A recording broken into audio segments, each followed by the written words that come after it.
शिवाय नमस्कार सगळ्यांना.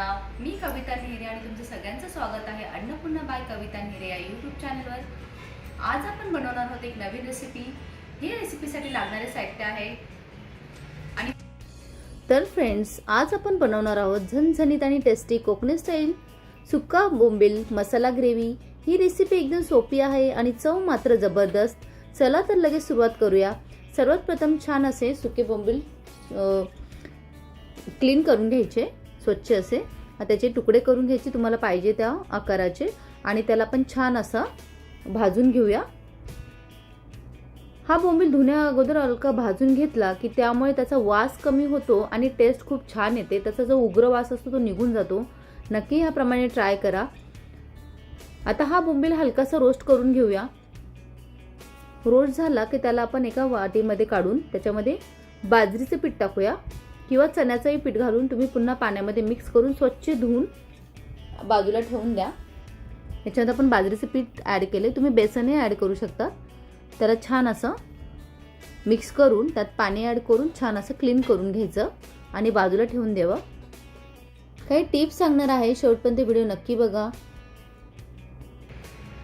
आणि हो, मी नेहमी बोलते जेवण बनवणे ही एक पोट भरण्याची गोष्ट नसून ती एक कला आहे आणि हीच कला तुम्ही सगळ्यांनी जपावी. म्हणून मी घेऊन येते तुमच्यासाठी अगदी सोप्या पद्धतीत घरगुती सामग्रीमध्ये एक नवीन स्टाईलची रेसिपी.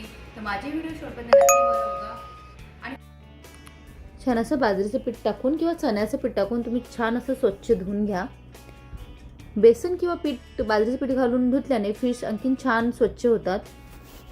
यासाठी लागणार साहित्य कांदा, लसूण, कोथिंबीर, आलं, किसलेलं खोबरं आणि खुरसणी.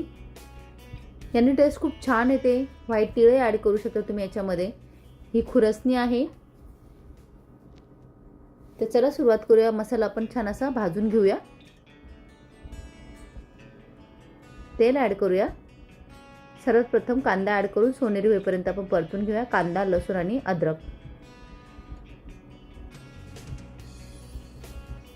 हा मसाला छान असा कांदा सोनेरी रंग येईपर्यंत भाजून घेऊया. सर्व मिश्रण ब्राऊन झालं की गॅस बंद करून मसाला थंड झाल्यावर मिक्सरमध्ये बारीक पेस्ट तयार करा. आणि हो, काही खास टिप्स सांगणार आहे. बोंबील जास्त शिजवू नका, तो लगेच तुटतो. धुण्याआधी रोस्ट केल्याने त्याचा वास कमी होतो फिशचा, ड्राय फिशचा. आपला कांदा छान भाजला आहे, त्याच्यामध्ये मी खुरसणी आणि किसून घेतलेलं खोबरं टाकून छान असं भाजून घेऊया. खोबरं छान भाजलं की ग्रेव्हीची चव डबल होते. लसूणही खूप कमी वापरा किंवा जास्त घातली तर चव कडू होऊ शकते. शेवटी थोडं तूप घातलं तर टेस्ट अजून भारी लागते. आपला मसाला छान असा भाजून झाला आहे, तो आपण थंड होऊ देऊया आणि तोपर्यंत आपण पॅन गरम व्हायला ठेवूया. त्याच्यामध्ये आणखीन एक ट्रिक सांगणार आहे मी, नक्की याप्रमाणे ट्राय करा.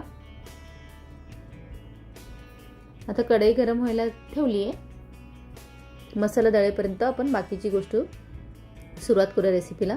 तेल गरम झालं का त्याच्यामध्ये धुतलेले स्वच्छ धुवून ठेवलेले बोंबील ॲड करूया आणि त्यात थोडीशी कोथिंबीर टाकून छान असं परतून घेऊया, जेणेकरून त्याला एक वेगळी क्रंचीनेस टेस्ट येते आणि खूप छान लागते.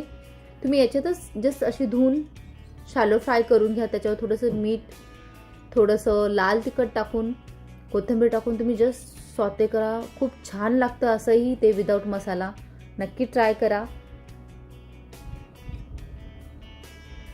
छान असं तळून तुम्ही मुलांना खायला देऊ शकता. ज्यांना ड्रायफिश आवडते त्यांना एक स्नॅक्स म्हणून, स्टार्टर म्हणूनही तुम्ही खाऊ शकतात. खूप छान लागतं. नक्की ट्राय करा. छान आपले हे रोस्ट झाले आहे.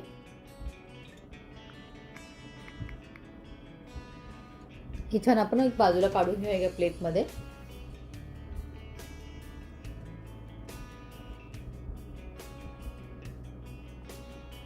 मसाला आपण छान दळून घेतला आहे आणि त्याच तेलामध्ये आपण हे मसाले टाकूया घरगुती. लसूण टाकूया टेचून घेतलेला थोडासा, कोथिंबीर आणि हिरव्या मिरच्या, लसूण मी त्याचा ठेचा करून ठेवला होता तो टाकूया थोडासा. लाल मसाला, हळद, धने जिरे पावडर आणि गरम मसाला. घरगुती मसाले आहे हे छान असे भाजून घ्यायचं तेल सुटेपर्यंत. आणि यातच आपण मिक्सरमध्ये दळून घेतलेला मसाला आपला तोही छान तेल सुटेपर्यंत भाजून घ्यायचा. पुन्हा हा मसाला 3 ते 4 मिनिटं छान असा परतवा.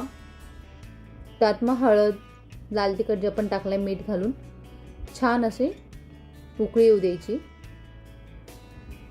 3 ते 4 मिनिटं मसाला छान असा परतून द्यायचा.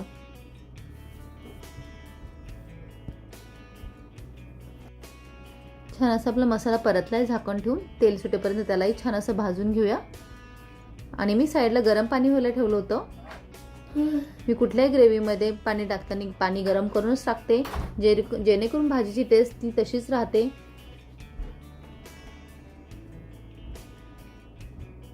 ह्याच मसाल्यामध्ये आपण जे शॅलो फ्राय करून घेतलेले बोंबील टाकूया, तेही छान ॲड करूया. परत मिक्स करूया छान असे.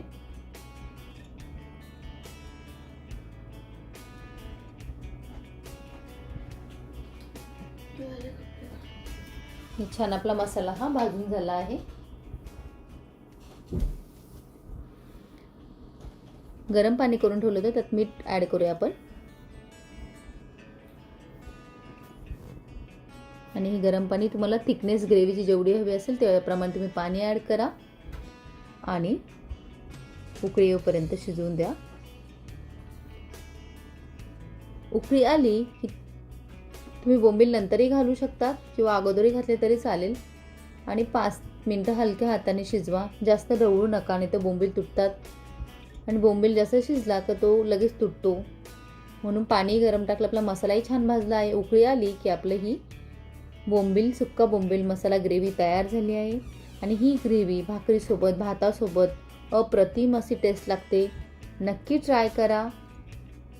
अशी आपली झणझणीत बोंबील मसाला ग्रेव्ही तयार आहे. तुम्ही नक्की ट्राय करा आणि कशी वाटली ते कमेंट्समध्ये नक्की सांगा. आणि फिश टाकल्यानंतर जास्त हलवू नका. बोंबील खूप नाजूक असतात, त्यामुळे हलका हातानेच शिजवा. फोडणीचं सिक्रेट आहे शेवटी लसूण कढीपत्ता फोडणी घातली तर चव नेक्स्ट लेवल येते. आणि गॅस बंद केल्यानंतर 5 ते 7 मिनिटं झाकण ठेवून मगच चव मस्त बसते. नक्की ट्राय करा. तुम्ही बोंबील कसं बनवतात, तुमची स्टाईल कमेंट्समध्ये नक्की सांगा. ही रेसिपी ट्राय करा आणि फोटो मला नक्की पाठवा. मला खूप आनंद होईल. काही टिप्स सांगत आहे. रोस्ट करताना जास्त जळू देऊ नका. बोंबील फक्त हलक्या हाताने भाजायचा, जास्त भाजला तर कडू लागतो. गरम पाण्याने धुवा. थंड पाण्याऐवजी कोमट पाणी धुतल्यास वास अजून कमी होतो, उग्र वास येत नाही. बेसन घालून किंवा बाजरीचे पीठ घालून धुतल्याने चिकटपणा आणि स्मेल दोन्ही कमी होतात. मसाला व्यवस्थित परता. मसाल्यामधून तेल सुटायला लागलं की समजा ग्रेव्ही रेडी होण्याच्या जवळ आली आहे. थोड्या आंबटपणासाठी शेवटी तुम्ही कोकम घालू शकतात.